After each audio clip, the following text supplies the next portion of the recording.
Welcome to the next video of my playlist, Placement Interview Questions on C Programming. I'm RVD, okay, and let's move on to the topic for the current video. So in this video, we will be looking at the question, how negative integers are represented in memory. Okay, so things are becoming more and more interesting. We've started with the basics or the fundamentals of C programming. We had seen so many different topics and very basic concepts of C programming, starting from data types. We had seen qualifiers, we had seen modifiers, and so on. So maybe adding one more concept to it, we will be looking at how negative numbers are represented in memory. Now, to begin with, obviously, initially we need to look at for the positive number, how exactly the binary representation of the integers in general are being considered by your C programming. So let us first check how positive numbers are stored in memory. So when it comes to positive numbers or positive integers, we will be using their binary pattern. Okay, so it uses the binary representation to store the given integers in memory. So let us, we'll take an example, but we need to know that the positive integers are first converted to binary and then they are stored, okay, in a 16-bit format. So 16-bit is 2 byte.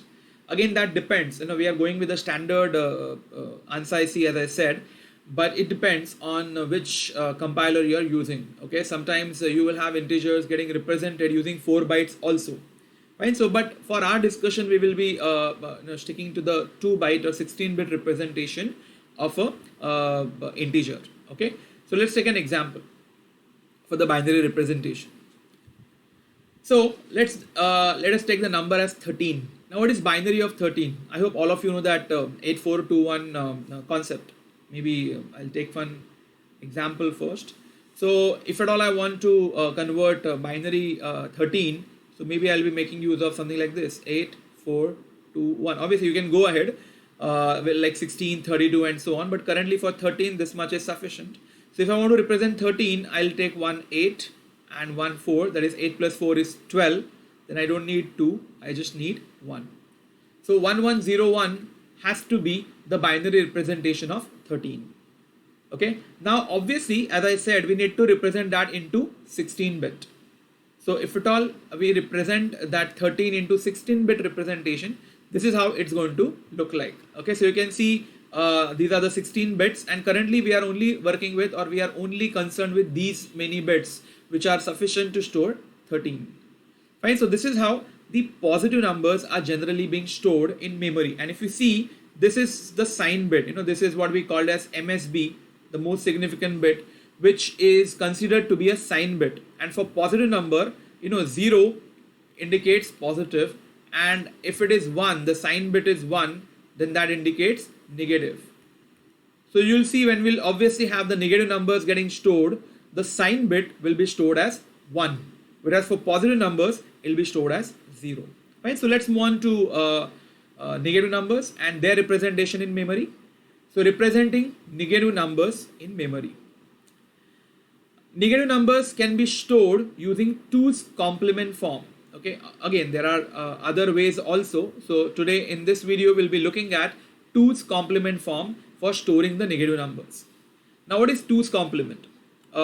Maybe all of us know 1's complement, and I'll be obviously making one video also on the bitwise operators which are being provided in C. So in that video, I'll be even talking about complement operator. But as a concept of complement, all of you know, whenever I take complement, 1 will change to 0 and 0 will change to 1. So that's 1's complement. If I add 1 to 1's complement, then it becomes 2's complement. So that's the concept. So generally, negative numbers are stored using 2's complement form. Okay, so for negative number, the sign bit is always kept as 1 because that indicates the number is negative, and the remaining portion is used for storing the 2's complement of the number. So that's the basic idea behind representing the negative numbers in memory. Okay, so sign bit is kept as 1 and the remaining part is nothing but 2's complement of the given integer. So again, let's take an example for the same. So 2's complement, as I already said, can be found by adding 1 to 1's complement. Fine. So let's take an example. I've taken 13 again. So you already know the binary of that, that is 1101. And we already had seen the 16-bit representation. So this is the 16-bit representation we had seen. Now we can take a complement of that, 1's complement, which will be changing all zeros to 1 and 1's to 0. So you can see for all these zeros, we have all these 1's, and 1101 has changed to 0010. So that's 1's complement of 13. Now obviously to represent minus 13, I need 2's complement. So 2's complement will be just adding 1 to it. Now because after adding 1 to it, it is not generating the carry, the rest of the complete part remains same. So this is nothing but 2's complement of 13, and this is how I'll be representing minus 13. So how minus 13 is represented in memory, this is the answer. Now can you see the sign bit is automatically what? 1. Okay, it has to be, because that indicates that the number is negative. Fine, so I hope you are getting the idea how negative numbers can be represented in memory. Maybe we can take with different examples as well. Now let's do the reverse of that. Okay, so maybe if at all I take a negative number, or let's say number in general. Okay, I generally can say it's negative looking at the sign bit. Sign bit is 1, which is indicating that a number is negative. Now suppose I want to know what is this number. So what do? I can take its 2's complement. So maybe first I'll take 1's complement. Okay, I'll add 1 to it. So that's the 2's complement of the number. Okay, then I will try to find the value of this. You can see all are 0. So if I just look at this, the value happens to be 13. And don't forget that the number, the sign bit was 1. So the number was negative. In short, which number is represented by this? The answer would be minus 13. Okay, so that's how we would be able to maybe retrieve it back. So see, integer part was 13, and as the sign bit was 1, I would say the value represented by that is minus 13. Fine, so I had shown you both way, given an integer, how to represent that in a binary form. That is how a negative number can be represented in a binary. Similarly, how a given number can be converted to integer, and maybe we can decide then whether it is negative or positive. Is that clear? Let's take one more example, so maybe the things will be more clear. Okay, so I'll be taking, let's say I want to represent minus 25. So again, the first job is to make binary of 25. Now, using 8421, all of you, I hope you know that with this I'll be able to represent only up to 15. So if I want to represent anything more than 15, I need to take one more, that is 16, and that will allow me to go up to 31. Okay, so as 25 is less than 31, this much is sufficient. So you can say 16 plus 8 is 24, and then simply we can add 1 to it, so that is 25. So that's the binary representation of 25.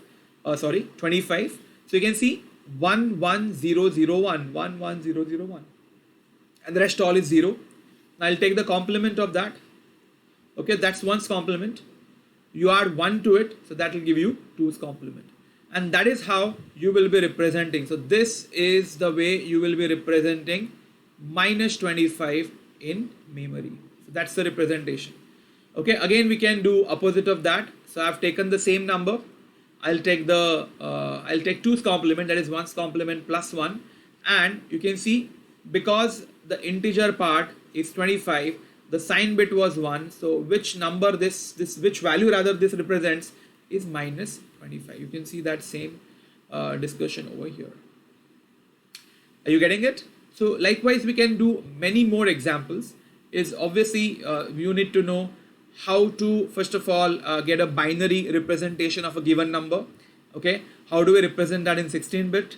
You need to know 1's complement, then add 1 to it, 2's complement. So very easily you will be able to represent negative numbers in memory, or I can say you can get a binary representation of negative numbers.